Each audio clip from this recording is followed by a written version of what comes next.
અમેરિકામાં દીકરી દેતા પહેલા 100 વાર માતા પિતાને વિચાર કરવા મજબૂર કરતો કિસ્સો અમેરિકાથી સામે આવ્યો છે, માટે અંત સુધી જોજો.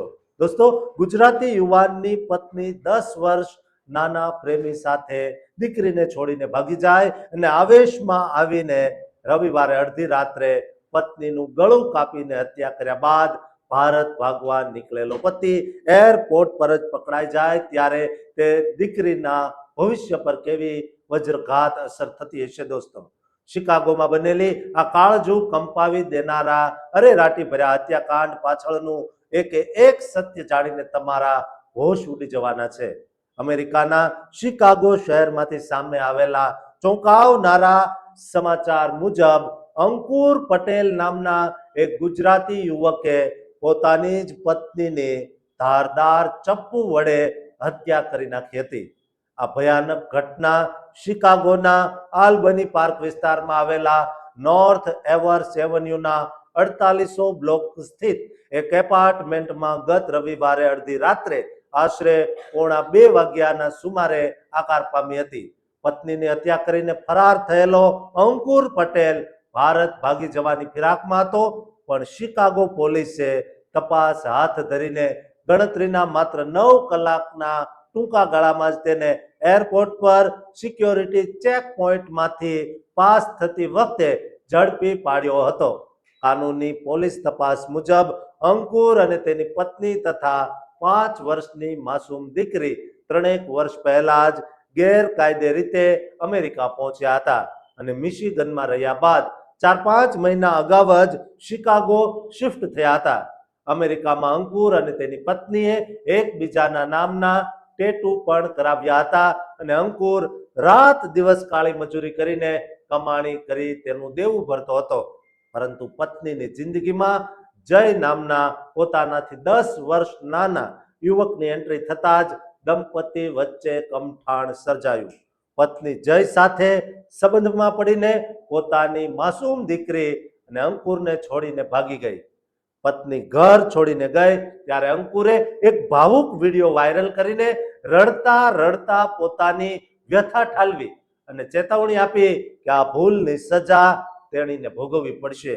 જોકે પત્નીએ સામે આક્ષેપ કર્યો કે અંકુર દારૂ પીને તેને મારતો અને તેનો આખો પગાર રાખી લેતો. વર્જિનિયાની એક મોટલમાં નોકરી કરતી વખતે પત્ની અને તેના પ્રેમી વચ્ચે વાંકું પડ્યું. પ્રેમી મોટેલમાં કથિત ચોરી કરીને ગાયબ થયો અને મોટેલ ઓનરે તપાસ કરતા સત્ય બહાર આવ્યું, પરંતુ બાદમાં બંને પ્રેમીઓ ફરી એક થઈ ગયા. પત્ની એકાદ મહિનો અંકુર પાસે પાછી આવ્યા બાદ ફરી દીકરીને પતિ પાસે જ છોડીને પ્રેમી સાથે જતી રહી. આથી આવેશમાં અંકુરે પોતાની દીકરીને અગાઉથી જ ભારત મોકલી દીધી અને બાદમાં પત્નીને દીકરીને સાથે લઈ જવાના બહાને ઘરે બોલાવી રવિવારે અડધી રાત્રે ચપ્પુ વડે ગળા પર ઘા ઝીંક્યા અને ખતમ કરી નાખી. ભારત ભાગી જતી વખતે એરપોર્ટથી પકડાયા બાદ હવે ફર્સ્ટ ડિગ્રી મર્ડરના ગંભીર કાનૂની આરોપો હેઠળ અંકુરને મંગળવારે ડિટેન્શન હિયરિંગ માટે અદાલતમાં રજૂ કરાયો. આ કિસ્સો વર્ષ 2015માં મેરીલેન્ડની એક બેકરીમાં સીસીટીવી વગરના ભાગમાં પોતાની પત્ની પલક પટેલની હત્યાના ફરાર થયેલા અને આજે એફબીઆઈની લિસ્ટમાં સામેલ ભદ્રેશ પટેલના કેસની એકદમથી યાદ અપાવે છે.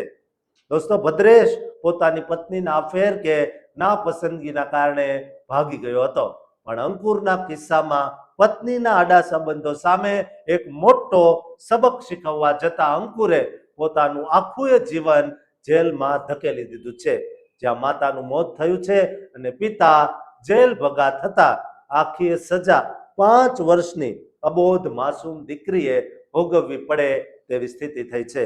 દોસ્તો, આપણા ગુજરાતીઓ હવે હવસના પૂજારી બન્યા હોય તેવું પણ સામે આવી રહ્યું છે. માટે આ તમામ ગુજરાતી યુવાનોને, દરેક ગુજરાતી મહિલાઓને આ વિડીયો શેર કરજો, કારણ કે પતિ કે પત્ની કે પ્રેમી બધામાં ક્યાંક ને ક્યાંક થોડી ઘણી તો મિસ્ટેક રહેવાની જ. એક સાથે ન ફાવે તો બીજા પાસે ન જવાય, એ આ કેસ પરથી સામે આવ્યું છે. માટે આ વિડીયો તમામ મહિલાઓને શેર કરજો અને આ ચેનલને સબસ્ક્રાઇબ કરવાનું ચૂકતા નહીં.